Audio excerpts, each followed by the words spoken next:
Welcome back to another episode of Life's a Garden. Hope you all had a great Labor Day weekend, enjoyed that extra day off, had some time to relax. Before we get into today's episode, some housekeeping notes. This next weekend, Friday the 9th and Saturday the 10th, my band Cutthroat has back-to-back shows, doubleheader weekend. Friday we're playing at Craft Local. Show starts at 7. And Saturday we are playing at Andy's Bar. Show starts at 7 there too. So come check out one, check out both. We really prefer you come check out both. We're playing different material on both nights. So it's going to be a action-packed weekend, to say the least.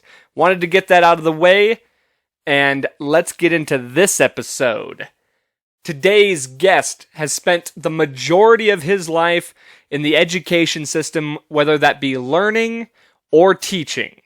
He's definitely one of the most well-read people I've ever known, and I imagine we're going to have a great conversation today. He is my uncle. Ladies and gentlemen, please welcome to the show, Mike Craig.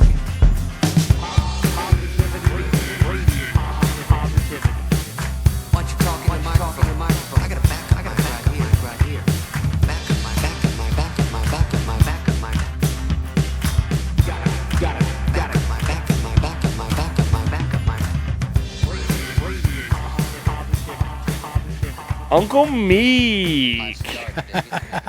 What's going on? Cheers. Cheers. All right. Welcome to the show. Well, thank you. Thanks for having me. I'm happy to be here. Actually got the old car in operation. How's that been? Yes, that was Annie's car. Yeah. Yeah, and she ran it pretty hard. And Tim had some fun in it too. Yeah. Seems to be the running deal within the family. No, not a lot of people like to treat their cars overly well. People that know us well have heard us talk about Vesta Hopkins. Yeah, and actually that's a great way to start this, because I've only heard just a little, Aaron told me a little bit about it, yeah. But obviously that's from him to you, to him, to me. Yeah. So let's hear the story from the source. Okay, and in 1968 or 69, it was the summertime, dear Mom, she was driving on Moore Lane over the tracks, and there's this little gal sitting next to her Volkswagen bus, broke down. And just like Mom would do, she took pity, and she went down to see if she could help this lady. And she ended up bringing her home. Dad set up a army tent out in the backyard, and she was only going to stay a couple days. So she's there a whole month, and she probably would have been a lot longer there if she hadn't had some issues with some of the Craig boys. The Vesta was we finally figured out, Annie and I and Linda figured out that she was a non-practicing Wiccan witch, Wiccan. Right. And she would walk around the yard and pick up sticks and say these funny incantations, and we could hear her in the evening vexing, doing vexes, and that I'm only 9 or 10. I haven't got a clue what's going on. And I kind of shied away from her. She just seemed somebody that I didn't want to get to know too well. Something was off. Yeah. Yeah. Bad vibes. And Dad got tired of her really quick. Larry and Randy, Larry in particular, tormented her, teased her, tried to scare her. They just did whatever they could. They just thought this old lady was wacko, and that they were going to have some fun with it. So Larry, he did. I'm not sure what he did, but that was it. That Vesta come running out and chased him into the kitchen, and Mom was in there cooking like she's always cooking, and Larry grabs a steak knife and he threatens her with it, and she just looked at him, and that was pretty much her decision that she needed to get out of there. And of course, Dad wasn't around to be to do anything to Larry. Yeah, Larry was mom could never catch him, but he ran out of there pretty quick. And Mom consoled Vesta, and Vesta had some parting words. And I think we may have had her van, her Volkswagen van, running by then. And her parting words were, she cursed the Craig family and any relationships the Craigs have, any material goods that the Craigs have, in particular, anything that Craig are dependent on, like vehicles. We have never in our lives. Well, Brother John has a pretty good truck, but he's in Iraq right now, and the truck is in Nevada, so it's not getting abused. Right. So, without question, that all the cars that we've ever had, there's I can't think of one that survived honorably, Yeah. and mechanically intact. And you know, Annie's car, the little Chevy HHR, it's been through hell, and I'm not doing it any favors myself, but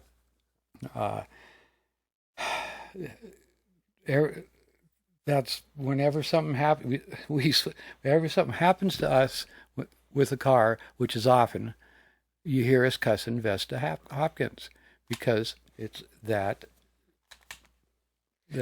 curse that she left. Well, and according to Aaron, now set me straight if I'm wrong here.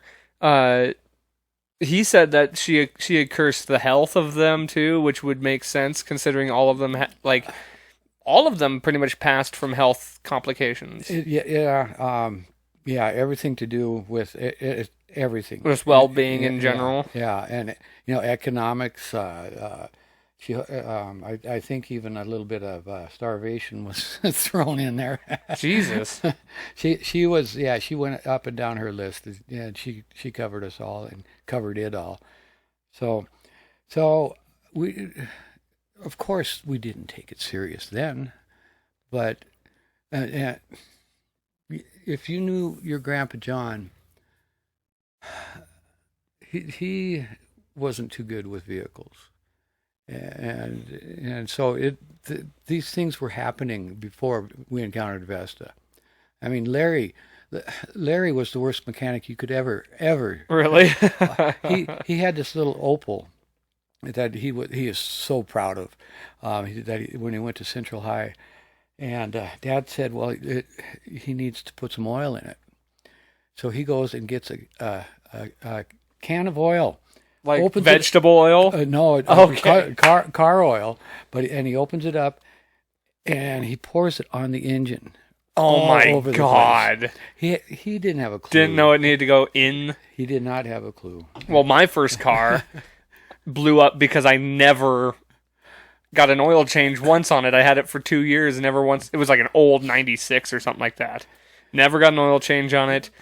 I think I put oil in it, but that doesn't do any. That doesn't help. It helps to change it once in a while because the muck builds up and dirties the new stuff really quick. When you got to have the oil filter changed and things like that. Oh yeah. So, you are related. So, but.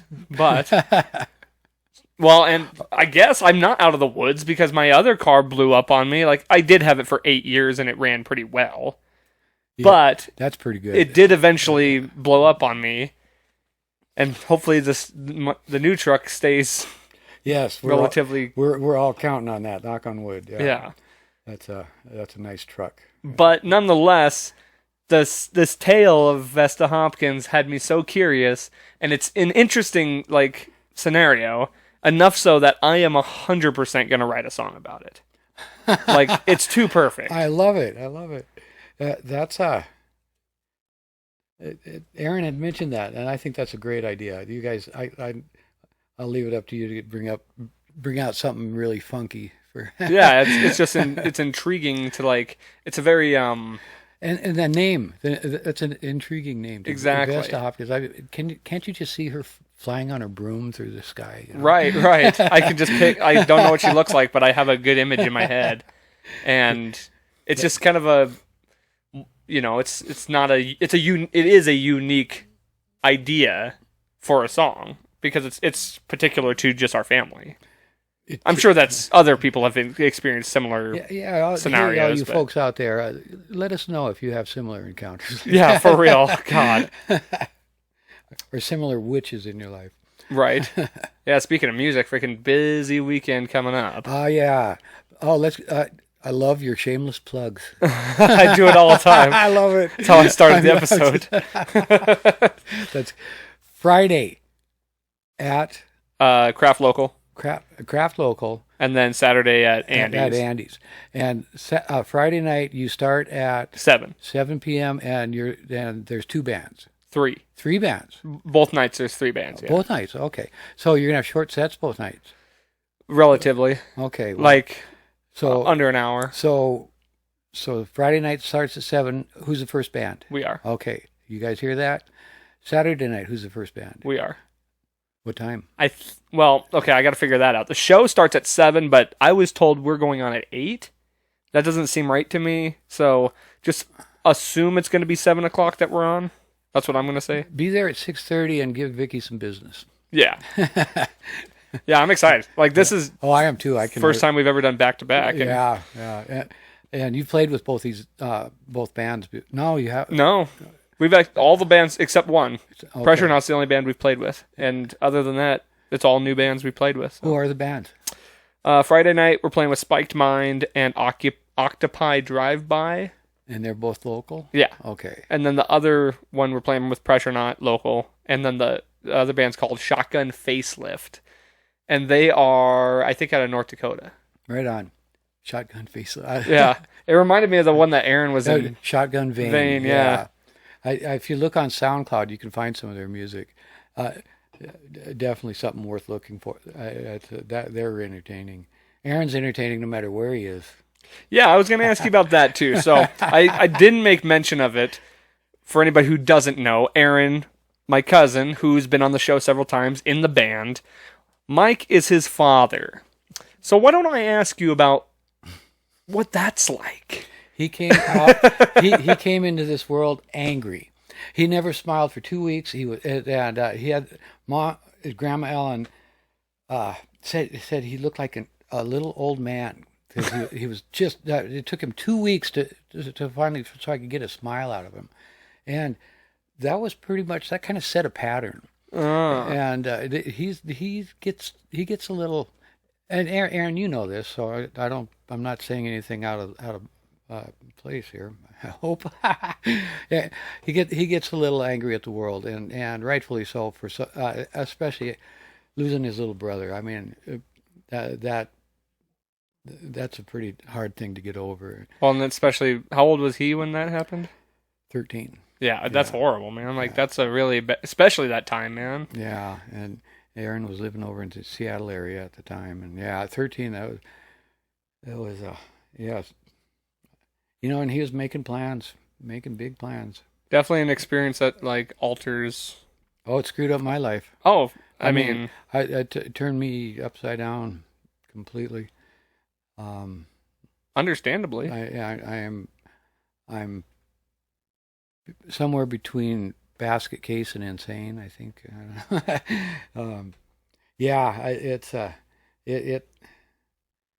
It really threw a monkey wrench in life, and I still carry a lot of guilt about that, and that's mine. I own it. But now Aaron, when he was young, when he was 12 and 13, oh my God, those were dark years. Yeah. He wanted to paint his room black, and I said, no. So then he decided dark purple. He wore this trench coat. This was, Oh, geez. this was right around Columbine. I was going to say, that guy's Columbine written all over it. Yeah, yeah. I think he was doing that before Columbine happened, but I think his teachers at the Helena Middle School got a little worried. Yeah. And he was wearing army boots. He had a couple buddies doing the same thing. Jesus. Yeah, yeah. They were. I didn't know about that. Oh, and he liked to work on his hair in the morning. Yeah, he had the big old sideshow bob hair. Or one of his friends called it on Facebook a flock of seawolves. Okay, okay. The singer there. Yeah. So it's yeah. Those were Aaron hated everybody. He hated everything except animals, of course. Those have always been his go-to, and still are. I was pretty convinced he didn't like me or his stepmom, but I kind of thought this was maybe a phase, and I'll just ignore it. Yeah, well, I try to be dad, and try to be fair, and I've always put effort into trying to make Aaron smile whenever and wherever. And sometimes he would end up having to smile because I was so corny. I mean, I can attest to that. Yeah, I second the motion. So, but I'd embarrass the hell out of him. Oh my God! Sometimes most of the time it was deliberate. Yeah. Yeah. And Alan was. I was hoping he'd get a little embarrassed too, but he never did. He always thought my idiosyncrasies were natural, just the natural me. Like Aaron's gonna correct this, but my cut off shorts and cowboy boots. Okay. In the mall. Yeah. Oh, guys, they would disappear so fast. That's what dads are for, right? I think so. And well, I think we're for embarrassing kids and for teaching them patience. I think it's the other way around. I feel like you learn patience from kids. Well, they've had to learn to be patient because of me and my schedule. And this thing that we refer to as Craig time, which is worse than Indian time. I should have told you we're recording at 2 p.m. because then you would have been here at. But really, I mean, to give you at least a little bit of credit, you've been on time relatively more lately than in the past. I've been working on it. You've been good. Seriously, I've been working on it. You've been showing up like shows and to Tim's arrangements and you were there before I was, and I pride myself on my time management. I'm proud of myself for those because I was waiting for you to show up and so I could say wow. And you did. So I don't want that kind of thing to be a surprise. I want it to be a natural thing. I'm working on it. Yeah.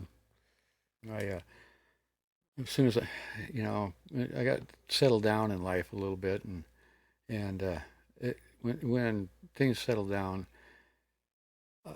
these last few years have been a real whirlwind, and Annie and your dad leaving us, that kind of brought me back 22 years to actually even before that. We lost we lost Linda, our oldest sister, in 1980. She was only 33, and she would have loved you guys. Oh my God. Yeah, I don't. She had died. Oh, she was living in Missoula when she died. Well, you were born in 93, and so yeah, she'd been gone for quite a while, and then Dad. We lost him, your Grandpa John, 3 years after that. Then we had a lull in the action, and all of us were relatively healthy. No thanks to Vesta. Yeah, right.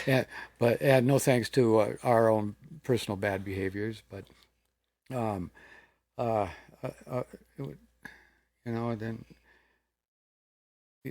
2004 or 2003 when we lost Randy, and then yeah, and then things kind of went into motion. Seems like it's been pretty consistent, Yeah. unfortunately, and the burden of a large family. Yeah, yeah, and And a close family, too. yeah, no, even though we we didn't appear that way all the time. But nonetheless, I Yeah, mean, we were very close. It was we had to be close. Because it was we grew up in a real awkward situation where all going to Catholic schools, and we didn't necessarily fit into that mold, but we did better at Holy Rosary than a couple of us did at Frat for some reasons. Nothing bad, just that Holy Rosary is a fun place. But then Mom and Dad split up in 1969, and and I'm only 10. And Vesta wasn't, she was right around Yeah. that time. There is a correlation, we do believe. Seems to be. Yeah, the relationships were a part of that. I mean, big part of that. 4 ex-wives. Of course, your dad would say I had 7. So anyway, the divorce wasn't really a very acceptable thing in the Catholic Church in 1969 in Billings, Montana. And so we split up. Kids were even split up. And there was pretty ugly scenes. And so Tim and Annie and I, and for a good part, Pat too, we needed to, like each other a whole lot better than what we were seeing with the folks older than us, especially Mom and Dad. So we, I don't know if you ever heard Annie tell you a story about, we taught Mom how to hug. She didn't know how to hug. Was that from her childhood, or yeah. She can't. Her grandma and grandpa raised her, and they did really want her, but her own mom didn't want her even more, and so her granddad he really enjoyed little Ellie. She grew up around cowboys. Her mom wanted her to be a boy. She had 2 brothers. She got other siblings that were half siblings, but her 2 brothers, and they were exactly what Grandma was looking for, and she had hoped that Ellen being I think Grandma was in between the 2 brothers, but so she just had no use for another girl, and so at a very young age, just a toddler, Grandma Ellen went to her grandma and grandpa up in the up on the High Line. Jordan, right? Actually, Jordan was there later.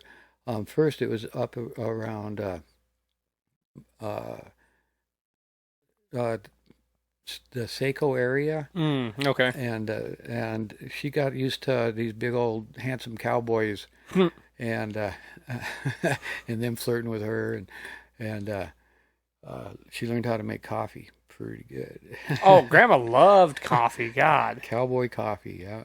And so that's where I learned to coffee too, and so Mom didn't have that physical contact as she was growing up, and I don't know, but, back in those days in the 60s, when I had memories of Mom and Dad actually being Mom and Dad in the same house, I never saw them touch, kiss, hold hands, Yeah. and flirt with each other. Nothing like Intimate, that. yeah. Yeah, and I never really saw any of my friends' parents like that either. Which, it makes you wonder if that, I mean, it clearly ends up having some kind of impact on you Oh yeah. and like the way you approach things. Like for myself, I've never been overly affectionate, like toward my mom, my brother, sister, like I've had to teach myself to be better at it just because I know it's okay to do that. But because, I obviously didn't have like well, you had somebody that was not a part of your life that should have been for a very long time, and when he finally come around, he missed too many opportunities. but well, it's yeah, that's a whole, I mean, I feel like that's a different thing in itself, but as far as like the affection aspect of it, Yeah. it's not that I didn't feel like I had been given affection, because I feel like I did as far as grandma. Oh, especially grandma. Right. Yeah. But it's like you don't see that the family unit. You know, you don't see like the standard of what you would like mother father relationship, and we call it leave it to Beaver. yeah. Family, I mean, so family unit. I do feel like that probably had some effect on me as far as like the ability to show affection. I don't feel like I didn't receive affection, but it just made it kind of like harder for me to show it in a way. And that you were in a spot that got way bigger than both your siblings early on, and Aaron and Alan, there's a classic example, and there were several years between those two. They really did. Aaron or Alan really looked up to Aaron. He just thought he was the coolest ever. But he got really pesky, and he would do it on purpose and really get Aaron irate. and Aaron would get a little furious with him. And I think all little kids do that to their older siblings too. For sure. And I did, well, Landon, like God, I don't think there's ever been a bigger pest. And that, Landon? Not to say he deserved all the punishment I inflicted upon him, which, was fierce. You used the punishment that you knew. It was yours. I guess. You developed it yourself. So. And I wasn't, I'm not proud of that, but at the same time, it's like you can't really... I've tried to like think about things in non-regret ways. Like you can't regret the things you did when you were young, especially because for one, you probably didn't know better. For the most part, that's very accurate. Yes. And you learn, the best, as long as you know what you like, some of the things that were wrong to you were wrong. That's growth. It shows that you understand and learn. Yeah. I'm like, I can't take that back. I can't take some of the shitty things I did. No, but you can change your ways. Right. And you can teach other people to not be that way. Absolutely. And just be a better person. Yeah. And I've had the pleasure of watching you especially grow, and you're pretty amazing. I appreciate it. I think you are, and I think it's just been so awesome to watch you become the man that you are. And Landon and Asia, I haven't seen you in a long time. I'd sure like to. The ghosts of the family now. They're out there still, but they'll come around. I know we'll track them down. Yeah. Well, and that's okay. So this is the other thing that I don't know. A lot of the things we've talked about kind of have made me think about just like another sign, like another aspect of regret, not in the things I've done, but the things I didn't do.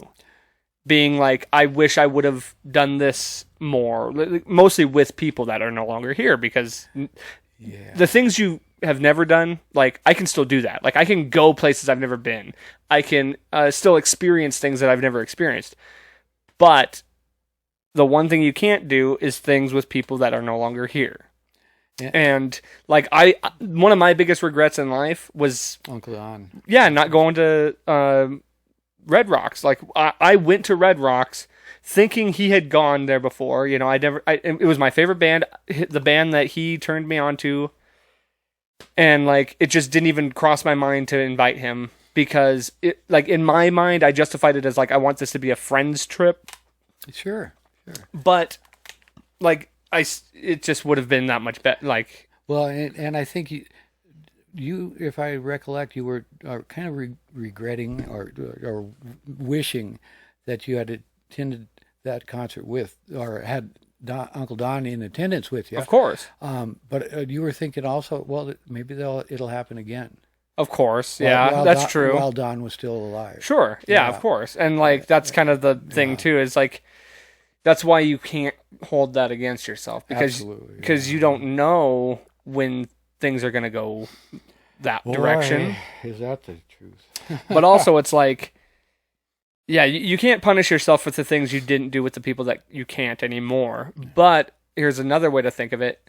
Just enjoy the times you have with the people that you can and try not to, have bad times with them. Like, it's hard. It's definitely hard. Impossible, in fact. Yeah.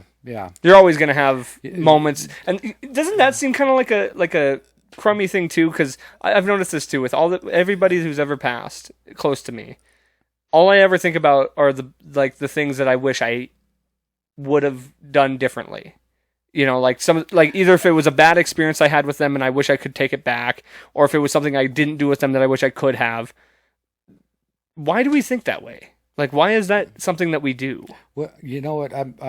I don't know. I'm certainly not a psychologist. I have bartended though. but I think we have a tendency to, when we're younger, to have those feelings of remorse. I've done so many things with my siblings that I have wanted to, that I feel pretty fulfilled. But there are so many other things, so many more things that I would desperately love to have done. And I'm not going to regret it. And maybe I'll still do some of those things without them. Tim and I had some plans. Annie and I had some major plans. So, do you think it comes from like a place of selfishness almost? Where it's like, I'm not thinking this about them, I'm thinking this about me. Like, I could have done this. I wish I had done this. You know what I mean? Like, I wonder if we're just like inside, we're just kind of like making it a selfish thing. Like, they're not here, so I can't do this. Like, I'm not trying to make it sound like the worst way possible. You know what I mean? No. Even if they are here and you want to make that happen, you got to think of, are you wanting to make that happen for your benefit, to make you feel good, or to make them feel good? True. And I think even after they're gone, you can ask yourself those questions. But I think it goes both ways though, because it's like you feel good because they're there. Yeah. Like, and you want to experience things with them. And then again, there's some things that I sure wish I'd never experienced with some of my siblings. Right. And Tim, I want to kill him sometimes. I mean, I understand that too. Like, there's definitely, I don't know. There's things that I've done and said to people and wish I could take it back. And I don't know. I think that's just a bad place to think about things. I think you need to like we all have to experience this at one phase in our life or another, and it's real pointless to just dwell on the negative. If you keep dwelling on that'll haunt you. That'll take you to your grave. And I spent a long time in regret for a lot of people, and it's like, and unfortunately, we've experienced death so much in our family that I've gotten pretty good about not feeling that way. And so, like, this time around with my dad, I started questioning like why I wasn't overtly sad in certain aspects of it. You didn't physically show a lot of distraught and that type of emotion. But I think it's because I've gotten better at like thinking more of the good than the bad. That's right. And not accepting, like, not feeling all the regret.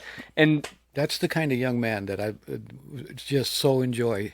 Well, and that you've become. It definitely helped too that like I felt like he was fulfilled. I think that's another thing too, is like with death, often I feel like that, like, gone too soon. Like they didn't experience life. They didn't get that chance to experience this, to experience that, to do this, do that. And with him, that was not the case. Like, I felt like he was very fulfilled in his life. Absolutely. So Yeah. I think that laid my mind to rest a little easier. Well, and he slowed down considerably after his stroke. Yeah. I mean, That didn't help either. The fact that I had already like kind of played out this scenario in my head multiple times as he like had multiple, health issues. Yeah. So he's yeah. I'm fortunate and extremely happy that he and I were friends at the time of his death, because there were times before that he and I weren't in this century. And so, but he couldn't do physical work like he used to. And that didn't bother him a whole lot, because he didn't like to work. Well, he liked to work, but that was the trade he knew. Yeah, like he really only knew physical labor. Am I wrong about that? You're not wrong about that. Besides criminality. Okay. And how much physical labor does that take? Yeah. He used his mind to great extents in all that he did. Anything to make something easier, including hiring the neighbor kid. Yeah. Up Yeah. So, but he was strong, and he was pretty fit. Yeah. Up until, well, I think we all started to see declines in our health after Vesta Hopkins, number one, and we all started experimenting with drugs and alcohol, number two, and didn't stop. That's something that we all have in common. Don wasn't near as bad as all of us, and John, who's your only other living uncle in this group, he's doesn't do drugs. I don't think he's ever done drugs, and it shows too. And he's he likes drink some Coronas at the bar, sit belly up to the bar, and watch football. And if Aaron's there, Aaron will get in a fight, and that means Uncle John will have to get in it too. But back to the anger aspect of things, yeah. Mr. Fight you at any moment. I had no idea he had a bone or a bar in his leg, and I knew about a couple of his broken bones, but not all of them. He didn't divulge that information to you. He didn't want to tell me, because he knew what it would do to me. Oh God, it just. And I mean, he's the toughest guy I've ever met in my life. Serious. Really? Yeah. He's number 2. Who do you got? Uncle Don. Oh, I'm sorry. You're exactly right. Yeah. There's no match. And they're the same, because they're like scrawny, don't look like they could do anything, but they have like some weird like retard strength that. And it is their adrenaline kicks in, and they got Irish strength. Yeah. The two of them. Could you imagine? Just one. I mean, one of them. I mean, they have both taken on multiple guys numerous times. Well, and come out on top. And the other thing that both of them share is like that. Well, first of all, that like flash of rage that they can just like come out of nowhere. They'll say stuff to people that the normal person would not, knowing that it's going to start an altercation, because they're not afraid. So, like, no fear. That's exactly right. That's a big thing, no fear. And speed. They're both just faster than all get out. I'm just completely, we should have got both of those guys in the Golden Gloves. Right. Aaron, he wouldn't, if I would have suggested it, he would never have done it. So. Just because you suggested it? Exactly, yeah. No, I agree. Like, some people don't find their calling until it's too late, and I think that would have been a calling for both of them. They could in the cage. Yeah, for real. Aaron would be retired by now with all his broken bones. So yeah, right. I mean, I think the league would have made him retire. I do want to. So we kind of covered it a little bit, and honestly, like, since we've been talking a little bit about life and death and things like that, I definitely wanted to cover this at some point, and we might as well just bring it up now since we're in the discussion. You can have everything. Yeah, right. I want it in on tape. No. So September is Suicide Awareness Month. Yes, the 17th is the Out of the Darkness Walk. Yep. And I just, not to make this obviously the point of the podcast is to promote positivity and all that stuff. I don't want this to be bleak or gloom or anything like that. But it's a thing. I make it a point every year, especially this time of year, to talk about it. And you're the guy to talk about this with, because unfortunately, you and I have both had to experience this multiple times. Yeah. And we can spin this to be positive. And you know what? That's exactly right. Not that we can spin it. If we're talking about it, as we talk, we start to realize that this doesn't need to be a taboo subject. This doesn't need to make somebody have to shh, don't talk about that. I mean, like they did in the old days, like in the generation before me. What am I saying? They still do. Yeah. People still, suicide is something that needs to be talked about constantly. And too many parents are never going to be able to admit, or never willing to admit, that their kids may be suicidal at any point in their lives. It's just something we never want to think about. And it is so easy to say, no, my Alan, he would never take his own life. He'd never kill himself. I thought that. Boy, was I wrong, huh? It is something that any child, any person can do. Doesn't matter what color they are, what economic status they are, there's so many factors that, suicide covers it. It has no prejudice. And it's good to talk about it. And every now and then we see an effort, but we don't see the effort where it really needs to come from. And that's from the top. Our previous governor, Steve Bullock, came up to our lead when I was teaching there, and it was the R. Lee School is really big on suicide prevention, because in Indian country, as you probably know, it's worse, way worse. And oh golly, while I was teaching there, lost three or four kids, not from the school, but from the neighborhood in the surrounding area, and a 10-year-old. That just blows me away. A 10-year-old taking his own life. But the governor, because of the Arlee Warriors, the warrior movement, look it up on Facebook. I hope it's still going. It's dynamite. These young people, they're the best spokesmen for suicide prevention that you could absolutely hope for.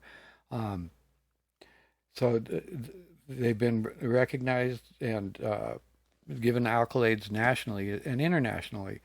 But the governor was up there, and he wanted to talk to students and to staff about suicide and suicide prevention.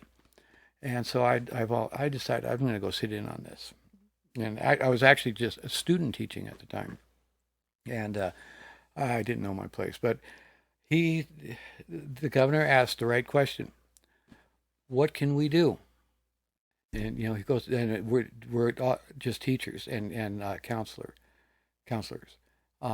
What can we do?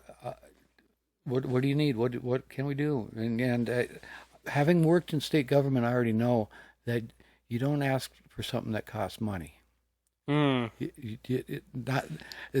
will come later, but I spoke up because there just was nobody had anything to say, and I told him, I said, I know Steve too. I knew him from before,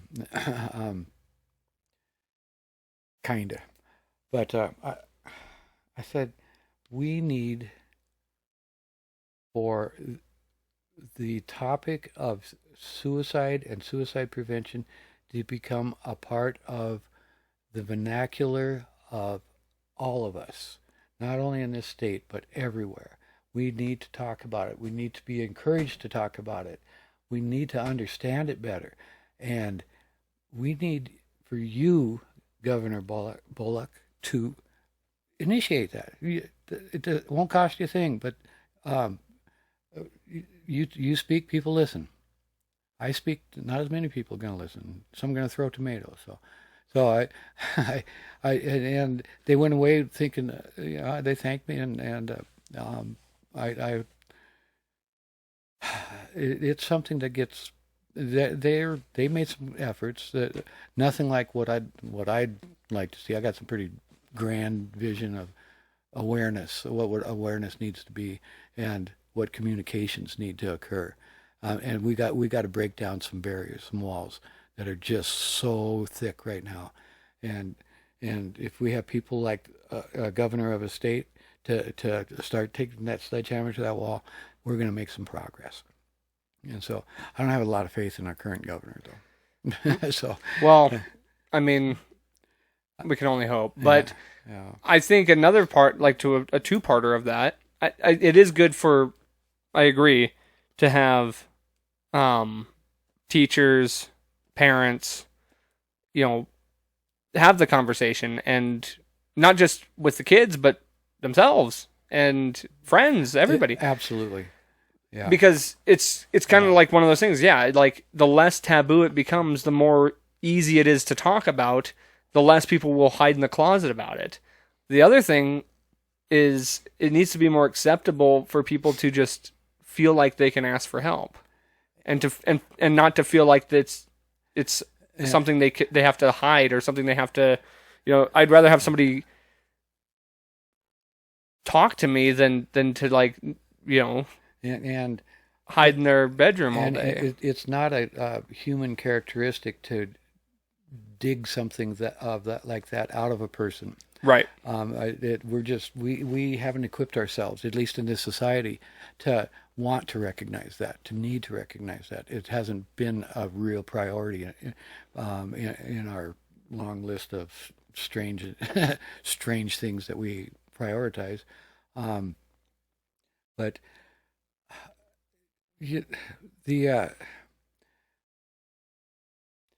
I have heard, and I know that for a fact, that there have been incidences in this nation where parents have found out that their child who just died from suicide it was a topic in class, and the parents became irate with the school, and they really had problems. In a couple instances, really had problems with the schools. We need to prevent that from happening too, and that's where the awareness comes in. But when Alan's friends in Missoula at Rattlesnake Middle School in the 8th grade, an 8th grader, they had a bunch of energy. They were just, the day of the funeral was the Thursday after the Sunday he took his life, and it was kind of a balmy, snowy March day, and I had a group of them, and there was about a dozen of them. They came to me, and they asked if I thought it was okay that they go up the L Mountain, and write Alan's name on the side of a mountain up in Missoula. And I thought that was the greatest idea. These kids, that it was a great way for them to cope, to deal with some of their grief. Not certainly nowhere near all of it, but for that minute in that day, I thought that was the greatest thing. And the other parents, and we gathered around, we watched them do it, and they just did it in a flash. White rocks, huge letters, and one of the parents called one of the news stations, and they got the news out there, and they filmed Alan's name up on the side of the mountain. They They interviewed the kids. It was pretty cool. I got a tape of it, man. I got a tape of the segment that they did on the news that they never showed. Really? Yeah, they didn't show it because the school counselor got together with the principal. They heard that that the TV station was going to air this. The counselor said the right thing. If a child across the valley sees that somebody can get their name on the side of a mountain by killing themselves, well, I think I'd like to do that. Interesting. It's the same concept as like the school shooter thing, where it's like, if I can get on the news for doing that, you know, like it's. But here's the thing too. It's like, why do we glorify that? I don't know that we glorify that, but I don't think it's any secret that that's a motivating factor for people to commit atrocity. What's that? The being put on Time magazine, being that's but a societal thing. But here's my thought on that. Because tragedy sells. Oh boy, does it ever. Atrocity sells. Yeah. And nobody's buying happy. But nobody wants to buy. That's why suicide doesn't get talked about, because nobody wants to buy that, because it's not tragic enough, because they're not taking other people's lives. They're taking their own. That's an interesting way of looking at it. and that's a people don't sympathize with that. They certainly don't. I mean, growing up as a Catholic, we were taught that we were going to go to hell if we killed ourselves. Mm-hmm. Holy crap! I believed that. I believed it. I'm still here, aren't I? Right. Well, I don't believe it anymore. I certainly don't believe it, and I don't even believe much of what I was. Never mind. But that's part of it, though. The religion, the Christianity, making that taboo, making that bad thing. It's so bad that, I mean, if we ignore it and we don't talk about it, then it's not. It doesn't exist. It's not real. It doesn't exist, and even when Uncle Henry goes downstairs in the basement and finds a corner to hang himself, we keep that shush, and you know, it's just. Well, the thing of it, I believe, too, is it's like you hear about somebody killing themselves. The first thing you think about is, oh my gosh, like, how could somebody do that to themselves? Like, you think about, like, you put yourself in that position, like, could I ever do that? It's never like, oh my gosh, like, poor him for having to deal with whatever mental issues he has. Where it's like, a murderer who goes on a murdering spree, you sympathize with the people and the families and things like that. And you exactly, and you get back to what we talked about earlier on another topic, me, the me. I mean, that's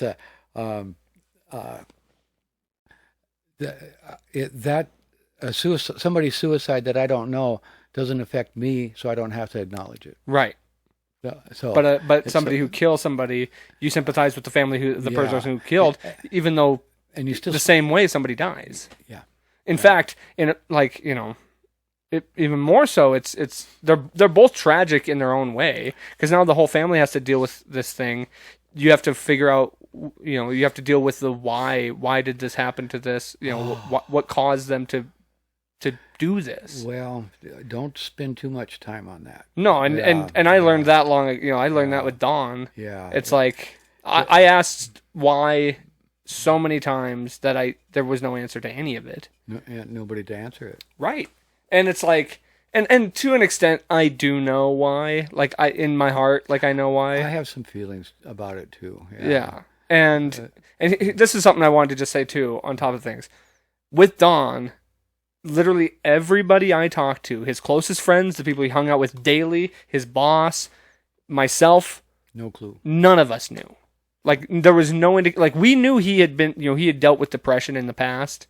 Like, that was no secret. It was a continuing thing. Sure, of course. Yeah. And at the time, though, for past, year or 2 years so before this, it seemed like he was better than ever. Like living his best life, doing things. He wasn't a shut-in. He wasn't the idealistic, depressive person. Yeah. Oh boy. But obviously, his trailer wouldn't have of course, suggest otherwise. Of course, but to the surface, you wouldn't have been able to tell. Nobody could. So what I want to say, at least for anybody possibly listening, that's maybe dealing with internal issues and things of that nature, to where they hide it from the outside world. Talk to somebody. Like, yes, please do. Nobody can change that but you. Like, if we don't know that something's wrong, then there's nothing. You can't. You have to seek help in a way too. And if we suspect something, we got to be. Of course. Don't be afraid to ask. Of course. I mean, it will shock you how many times that gut feeling is right. Mm-hmm. We have a new dial line that folks can call. Three digits. I think it's. I forget now. Do you know it? No, my phone's charging. Okay. I'll leave a link in the yeah, description. please do. It's just three numbers, and it'll take you right to it. And I think it's like 811. But boy, this is. I was involved in suicide prevention activities early on after losing Alan, and two of my former workers, they were staff of mine at the state. They knew Alan, and they decided that I needed to. I was really a basket case then, and I had excess energy, of course. They thought that I could put that to good use, and so they convinced me to talk to a fellow named Robert Gebbia in New York. He's the guy he's the grand poobah of the American Foundation for Suicide Prevention, AFSP. And short story, we got a chapter started here in Montana, and I was with it. I was excited, and we held meetings, and not enough. We went to conferences. In the early 2000s, there were a lot of states that were throwing some money at this, and it was great. It was really cool, and plus there was a lot of foundation money available. We were at one place, Salt Lake maybe. I was sitting at a table with another person, and this gal comes up, or with several people, and this gal, she had a question that was so perplexing. She asked, how do we learn to accept that this is from a real story? This cop that went home and brutalized and killed his wife and then shot himself. How do we fit that type of suicide into this? That was a tough one. That's a tough one, and I mean, that's still a mental health problem. Oh, well, yeah, the guy had some rage going on, yeah. So it sounds like, yeah, that there are so many things to be dealt with, to be talked about, and that's a good example of one that needs to be talked about because it's perplexing. It's confusing, confounding. How do we deal with that? And how do we deal with that? I think ultimately it still comes down. It comes down to the same problem with people who murder, and that's mental health. Like that's the true. That's the true root of it is just the overall mental health of people, and the absolute rapid decline of that as of late. Like it's only gotten worse. Well, it certainly has, and yeah. And you could blame that on television. You can blame it on social media, video games, or anything. We got all kinds of things we can blame. But it's like the rapid decline. It's true. Like I mean, I think social media is a huge thing of it. Yeah. Online bullying. The bullying is horrible. I mean, it's still resulting in children taking their lives. Yeah, and medication doesn't necessarily help a lot either. Medication is usually the last thing that helps. Right. If at all. Might make it worse. Yeah. I mean, of course, this doesn't necessarily solve all problems either. Well, it does. If abused. It doesn't solve any problem, but it helps us watch the Denver Broncos lose to the Green Bay Packers. But you know what I mean? Like, it's a... Yeah, you're right. It doesn't solve any problems. Yeah. That's the truth. Yeah. But, like, it's another aspect of things that... It's something that, I mean, that's part of the world that we grew up in mountain states. We're rural for the most part. We're isolated. But drinking and smoking weed was the things that we became accustomed to as youngsters. So, and our kids do it. So the alcohol abuse that's a problem in itself. It but is. I think it just stems to the same thing, mental health, and I think we need to figure out that. We got to figure out what we can do to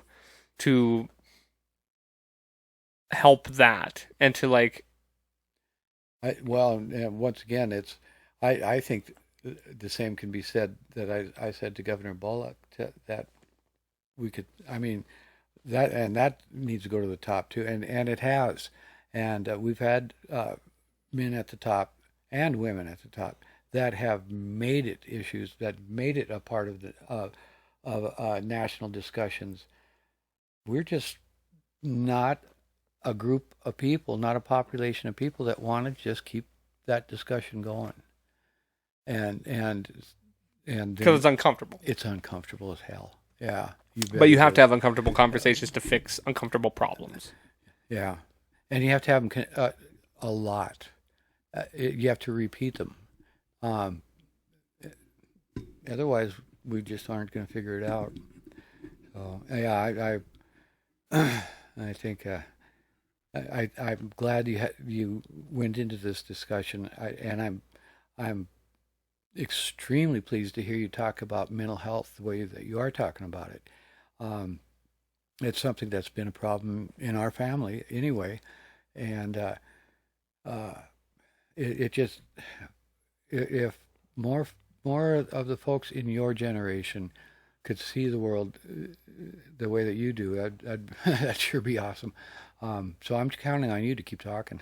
Well, in a roundabout way, that was kind of the whole point of this podcast. Like, not necessarily to a T, but, it was aimed at trying to be something positive, like trying to like promote positivity, because nothing helps mental health quite like positivity. Like, the more negative you consume, the more negative that you put out. I couldn't agree more. Those are our words of wisdom. Yeah, so that was the goal. I mean, there's a reason it's called Life's a Garden, because it is. I mean, you got to dig it for everything it's worth, and it's like, yeah, just the whole point. Whether it's laughter, whether it's just good stories, and like I said, even this, like, yes, it's a gloom topic. Like you said, it's uncomfortable, but in a way, it's going to help somebody. Like, if you have these conversations, if you open up about it, if you accept mental health as a problem, if you accept suicide as a reality, and we can possibly reach somebody, then that's positive. That's a good thing. Absolutely. Or give them some guidance on where to go. If you're in school, talk to your counselor. Leave us a note. Mm-hmm. I'm happy to talk to you. I know Dakota is too. Talk to a stranger. Yeah. Talk to somebody you're comfortable talking with. Talk to somebody. Talk to an adult that you can trust. There's some adults that you may not want to share that information with, but understand this: we want you to keep living. Absolutely. And so, if you share confidence with somebody, and you ask them not to break it, understand that to save your life, that confidence will probably have to be broken, but you'll still be here. Mm-hmm. So. Well, I've always thought, I know for a fact, every problem that anybody's ever had, there's always a solution to every problem. There's no low without an up. Like, balance exists for a reason. There's usually multiple solutions to problems. Absolutely. There always is. And Yeah. and no matter how bleak things seem, no matter how down you feel, there is a way out of it. And even though you don't feel that way, there is. So I've said this before, and like it's one of my favorite. Like I'm gonna coin it as my own, just because I Because you can't. haven't heard it from anyone else. When it comes to bad thoughts, when it comes to things like that, don't take your life. Save it. Copyright. That's a T-shirt. I like it. I like it. AFSP is still going, and there's several chapters here, or a few chapters here in the state, and I'm just tickled that they are.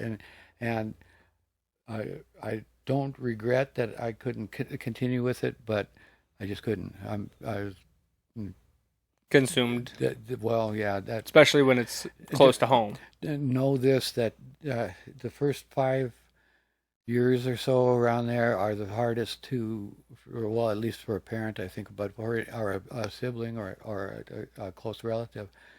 Those are the toughest years I've heard from others, and I can tell you from experience, to deal with suicide in your life. And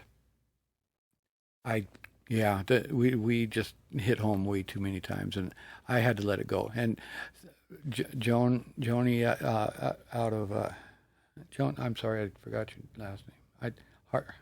Out of Columbus, Montana, kept the ball rolling. God bless you. And there are several people. Missoula has a really strong chapter. Flathead has a good chapter. The Out of the Darkness Walk here in Billings is Saturday or Sunday the 17th. Or it's on the 17th. Probably a Saturday if I had to guess. Is it that you don't have a concert that day, right? No. Okay. The 10th is 10th. is Saturday. 9th and 10th. Okay. So the 17th should be a Saturday, right? Or would it be a Sunday? So you got plans for the 9th and 10th for music. Yep. And then go join the walk. They usually have a silent auction. You can get T-shirts. You get beads. You get to talk. You get to talk. People show. We had one in Missoula a couple years back where a gal who probably would not have shown up had she not known or saw it somewhere on TV, and she sat over there by herself for a very long time, and there was a couple hundred folks there, and I went over and sat down and started talking to her. She needed help. She was suicidal. Wow, that was, I mean, she was in a place where she heard that we're going to deal with suicide. So, yeah. So, if you're feeling like you got some issues you'd like to deal with, there are going to be a whole bunch of people that understand at this Out of the Darkness walk. I'm not sure what time it starts, but Dakota will put a link on that too. I will. Yeah. All the links in the description. So. By all means, it's a good thing to do. To transition, go for it. Because while a tough topic, but good talk. It's good to talk about. And thank you for doing that. Yes. I appreciate you. I make a point of it every year. I try to. Thank you. Don't stop. I'm going to ask you similar to something I asked my dad when he was on here, because y'all are old men, and it's great to learn from your elders. Personally, though, being family, I want to hear some stories. I just want to hear stories of from the family, or doesn't matter if you're kids or if you're older, whatever. Just I need to hear some good, funny, fun, exciting stories of you and the brothers and sisters. Do we? I don't know if there are any of those that don't involve law enforcement. That's fine. No. Exciting none the same. Well, refresh my memory. Even though I watched that podcast twice, what did he bring up? He mostly brought up history stuff about the family, he kind of just divulged more historical information about the family. I don't know that he told too many Oh, It's like genealogy. yeah, yeah. I Well, didn't. well, okay, here it goes. And my cousins will help me learn something or correct me if they see it. Um, Mom's dad. Mom used to talk about him a lot in the most negative possible sense. She wasn't too fond of him, but she also, I think she kind of admired him. His name was John O'Connell, and his birth name was Cornelius. Interesting. Yeah, and well, I would change my name to John too. I think John was his middle name, maybe. Hmm. Yeah, but uh, he there's stories about him that are you could see where the apples don't fall far from the tree, I guess. Uh, he was a cowboy. He was a real cowboy, and he had he was handsome. He apparently the word is, and I cannot verify this. I've not been able to verify this. That he was either the first or very early sheriff of Deadwood, South Dakota, Really? and was run out of town because after 3 months on the job for stealing a horse, because he was a horse thief. Oh boy. Yeah, that's your great grandpa. Oh God. Okay. So I'm very into the Deadwood history. Like I've watched a lot of that stuff. yeah, and well, the series, great series. I mean, I call it Cowboy Shakespeare, but I don't know. It is based on actual stories, but it was great. So I wanted to give you that one just as a kind of you see what is where Mom's thought process was then, Hmm. and having her own mom, Grandma, not really wanting to deal with a damn girl, just wanted boys, and so we fast forward to the 70s and a little place called 42 Washington Street here in town. Tim and I were both in high school. Annie had already dropped out but came back to town, and Linda came back to town for a while, and of course Randy, he was with he brought Kathy back to town, and Larry showed up.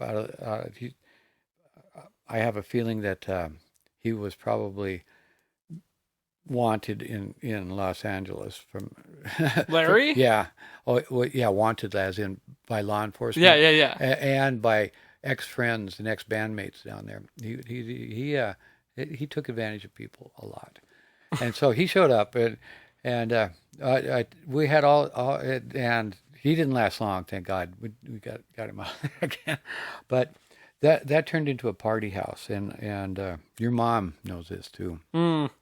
It was Mom, your grandma Ellen was bartending. There's several bars that she would bartend at during the 70s, and aside from Al's Tavern, they were all, which is South Park, they were all either on Montana Avenue or Minnesota Avenue, and she would encourage us, not encourage us, but on weekends, let us kind of take over the house as long as we gave her money, and Annie and Linda too, and so they would all leave, and so we'd have kegers. We progressed to the point where we actually had, but your dad had to be there because he was the main attraction for the girls. Ah. The girls swooned over that boy, and all my friends, they thought that, well, hey. They'll be there, so Yeah, you make sure your brother's there. And so we would wake up in the morning and have our own little, we'd have our own band going. We tried, we didn't get very far, but we had fun. But all these beautiful young girls washing dishes, cleaning up the trash. Just that was pretty cool. and it happened several times. The those kegers got they started to get kind of out of control. So we kind of got run out of that house too, which was unfortunate. There's a lot of fond memories there, but before that, before mom and Tim and Don were all living over in Hardin for a little bit. Mom was bartending at the bar at one bar over there, and Annie and Brother Pat and I found ourselves kind of homeless. So we were able to work with Mom long distance in uh, uh, convincing this fella to let us rent out his basement apartment. And so and Mom never showed up, but he allowed it as long as he didn't care. He wanted money. Yeah. And he got some. But back then, rent was pretty flipping affordable. Uh, Mad old John Madole. You might want to scratch that. I don't want to be dropping names, but he was a character. So here, Pat, myself, and Annie were living in this apartment. Hardly any furniture. I don't think none of us maybe had one other set of clothes that we could wear. Sleeping on the floor, some pots and pans that we'd go raid gardens to eat, and that we did that for about 3 months, and we survived, and it started to be really nice. Even getting along with my brother Pat, which was not an easy thing to do for Yeah. any one of his brothers. He loved everybody, but he didn't love us brothers. But I think that's when Annie and my bond became way stronger than it ever had been, and she was pretty instrumental. She's helps define who I am by far. I'm trying to run across a story that will baffle you from those times, because those were the best times. Those are the greatest memories. There were some pretty bad memories too, and so God, we got in the bars. I got the cockpit bar when I was 14. Oh, wow. Yeah, and I don't know how close to 18 I looked, but it was close enough. There was a few other people that got in there. Annie got in there when she was 16, and so that obviously became our favorite place. And then I started. Randy gave me one of his old driver's licenses, and Randy and I we had long red curly hair, and his nose was a little bit bigger than mine, but we looked a lot alike. So I started getting bars everywhere, and we'd close down the Sundowner often. It was that was a great place. Tim Phillips, he called it the office. Go up to Country Kitchens, and our dining and dash days were beyond us. I do have some dining and dash stories though. Oh boy, the one time closing up, my buddies Ron Valpando and Rick Reynolds and we drove up there, and we were all just tree sheets to the wind, just doing. But when we're that young, we think we're just fine. Right. We drove everywhere all the time. We're drinking. Jeez, fools.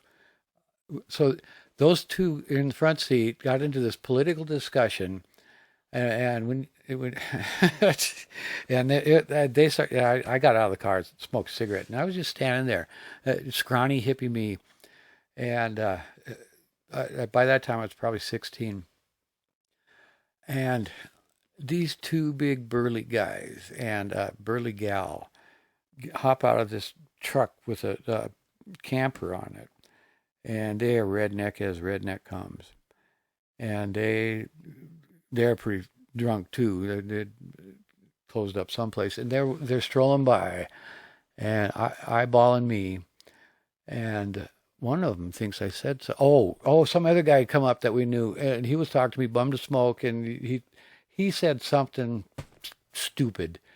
Well, this guy didn't have long red curly hair, so the biggest of those two gorillas walked over to me and said, "What did you say?" I mean, looking down at me.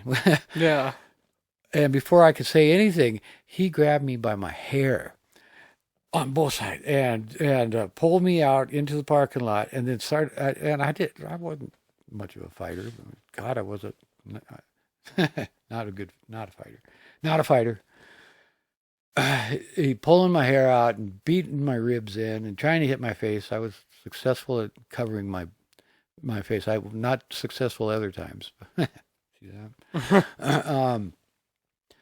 And the cops come. They're there within 30 seconds. There's like 5 or 6 of them. You'd understand country kitchens at that time. And they settle everything down. Here I am, a crumpled mess of scrawny kid over there, bleeding pretty good, missing a bunch of hair. And the cop comes over and helps me get up and walks me over to his car and puts cuffs on me and says, "I'm coming down the station." And those other guys, those two gorillas that just beat the tar out of me, well, they go in and have their country kitchen breakfast. Bastards. And I go to the jail. I was, apparently, they used the fact that I was only 16 and out after 2 a.m. to redirect everything to me. On the way to the police station, those two cops said, "Well, if you didn't wear your hair so fucking long," and I mean, I just on and on and on about my looks, I wouldn't get in that kind of trouble. So they weren't very encouraging at all. And, how the things have changed. Yeah, if my skin were a different color, I guarantee you I would have showed up there with a lot more bruises at the police station. They would have had a little fun then too, but not nowadays, right, guys? Right, and gals. So I'm sitting down there, and they call mom, and mom's at work, and she storms into that police station up on the second floor. She was furious. One look at me, she wanted to know who was in charge. She was pissed. She started yelling and screaming, "What the fuck is he doing here?" I mean, she was just horribly pissed, and then her son was pretty pathetic looking, and she gave me a brush to comb my hair because I was still all matted out, and then she started crying about how much hair came out in the brush. I mean, that was that bastard. I'm blaming my baldness on Vesta Hopkins and him. But, yeah, I don't know how are we doing on time? We got about 10 minutes. Okay, what I got one more story. I got a doozy here.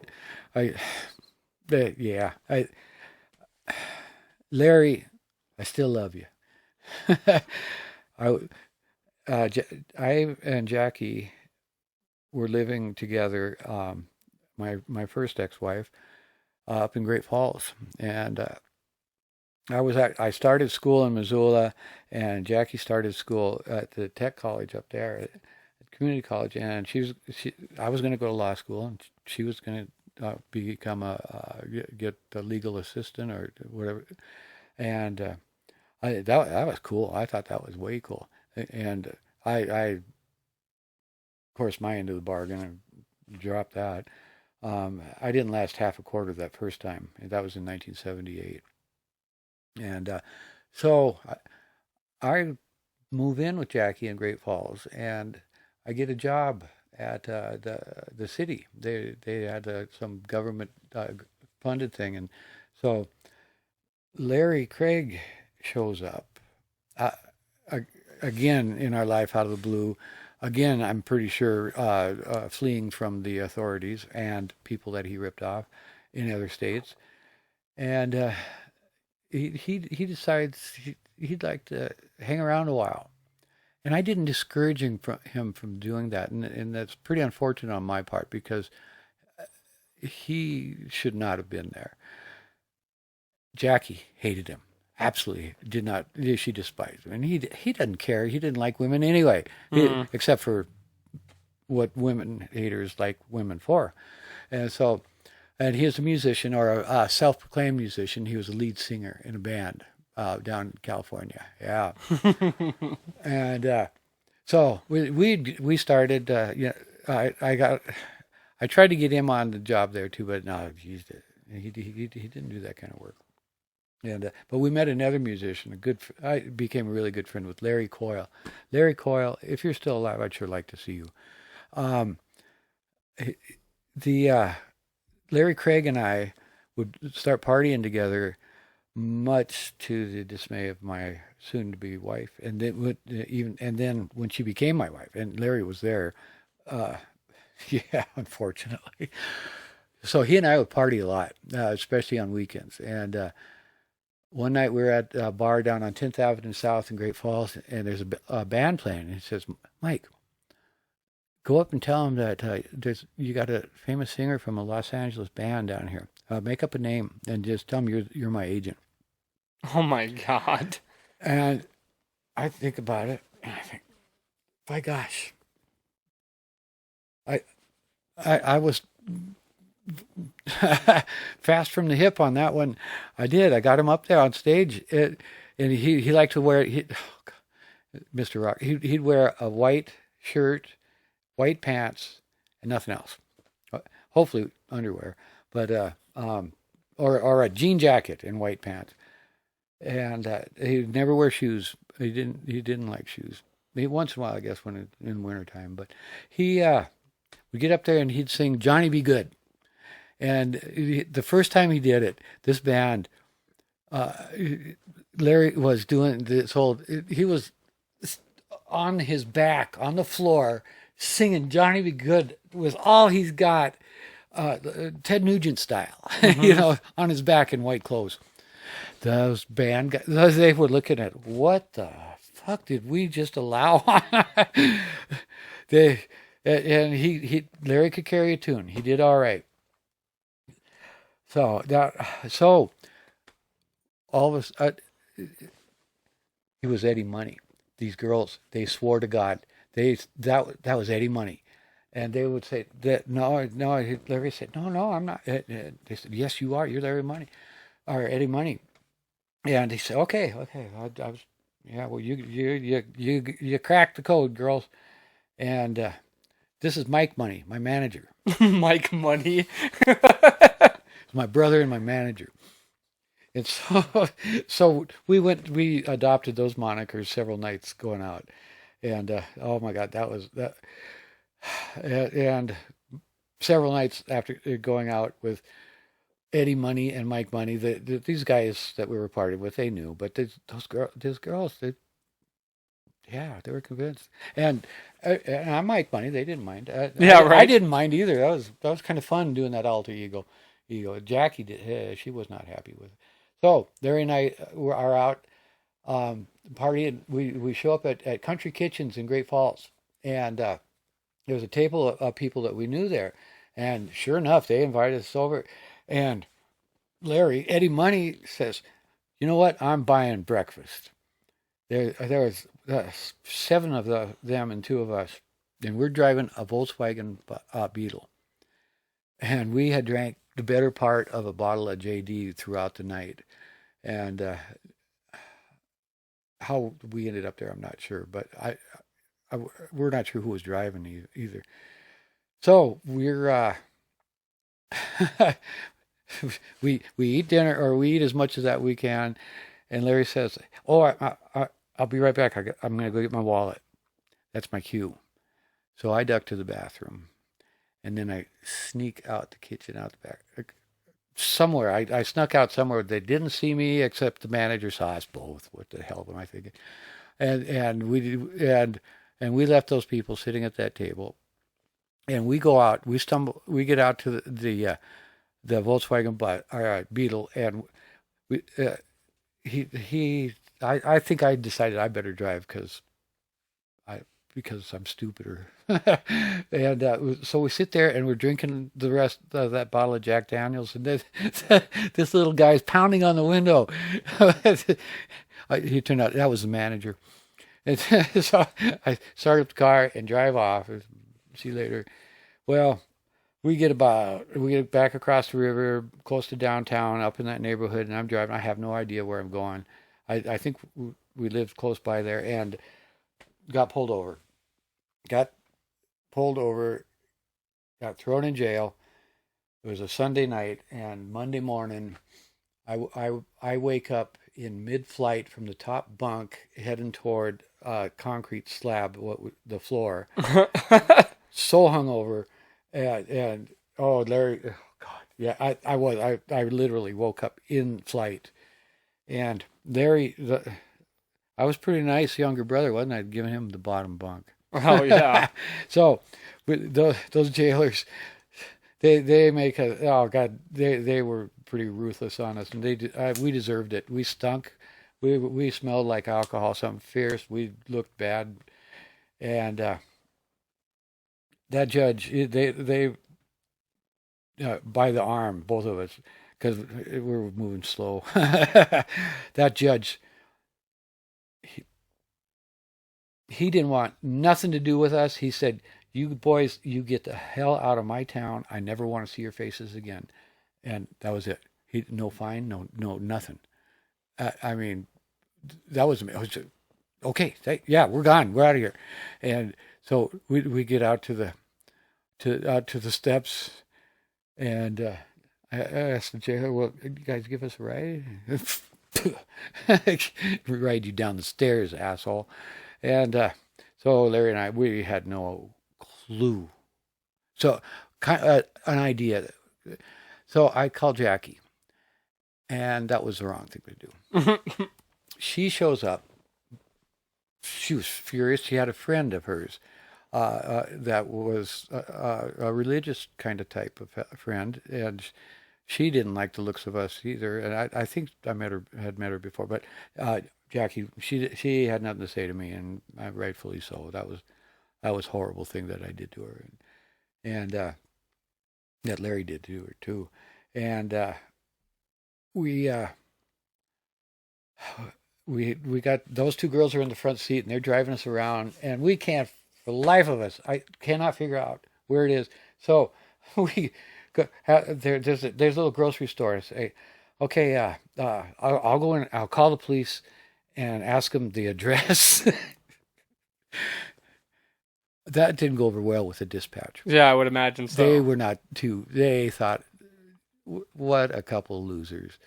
They reluctantly gave it to us, and Larry comes running in real quick and says, they left. The girls were gone, and so we were able to find the damn car and got out of there. And that was life in Great Falls for a while. That kind of, yeah, we partied it up hardy.